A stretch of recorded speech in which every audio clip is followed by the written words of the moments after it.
थियो सानो ग्याङ पढाइतिर कहिले पनि दिएन ध्यान स्कुल जाने डेली तर लिएन ज्ञान हाम्रो लुक त्यति दामी हाम्रो सर पनि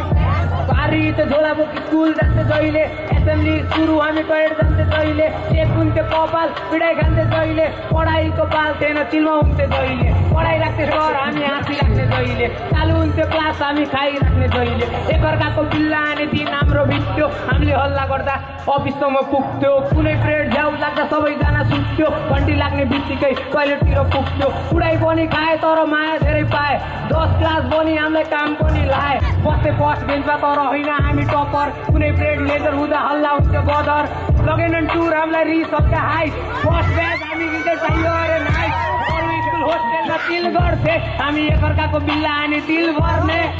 सामाजिक आउँदा फेरि नित्याउँथे डर लाग्थ्यो कतिलाई याद गर्थे नेपाली पिरियड सबैभन्दा बेस्ट लाग्थ्यो इङ्ग्लिसको होमवर्क सबैले नै सारी राख्थे साइन्सको के कुरा गर्ने जहिले हल्ला भइराख्थ्यो साथीहरू साथमा स्कुल लाइफ चलिरहेको केटाहरू साथमा हाम्रो थियो सानो पढाइतिर कहिले पनि दिएन स्कुल जाने डेली तर लिएन ज्ञान हाम्रो लुक त्यति दामी हाम्रो सर पनि